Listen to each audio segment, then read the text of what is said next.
Hi hello friends, ఈరోజు మనము కాకరకాయ నిల్వ పచ్చడి ఎలా చేయాలో చూద్దాము.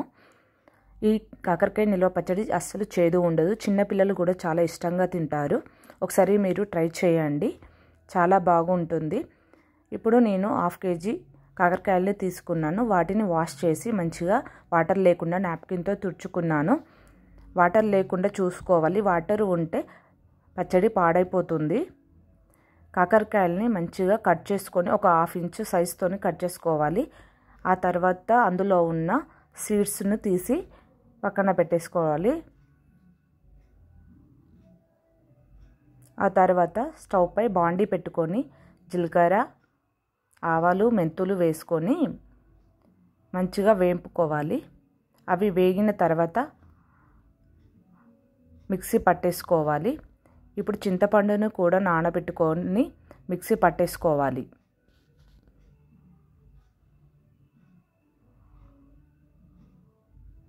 మిక్సీ పట్టేసుకున్న వాటిని పక్కన పెట్టేసుకొని ఒక బాండీలో సరిపడినంత ఆయిల్ వేసుకొని అందులో కాకరకాయలు వేసుకొని మంచిగా పచ్చి వాసన పోయేంత వరకు వేంపుకోవాలి.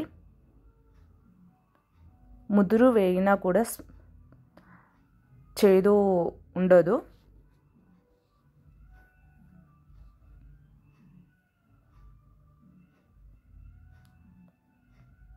కాకరకాయలు అన్నీ వేగిన తర్వాత అదే బాండీలో జీలకర్ర, ఆవాలు, మెంతులు, వెల్లుల్లి, ఎండుమిర్చి,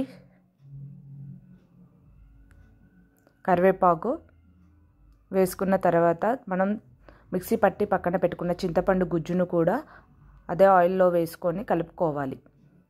ఇప్పుడు పసుపు వేసుకొని మరొకసారి కలుపుకోవాలి. ఆ తర్వాత సరిపడినంత సాల్ట్ వేసుకోవాలి.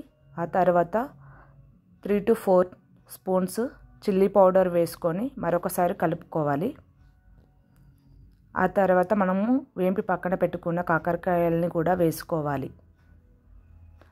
మంచిగా కలుపుకొని మనము వేంపి పక్కన పెట్టుకున్న పౌడర్ని కూడా అందులో వేసుకోవాలి. వేసుకొని మంచిగా కలుపుకోవాలి. చాలా బాగుంటుంది, ఒకసారి ట్రై చేయండి.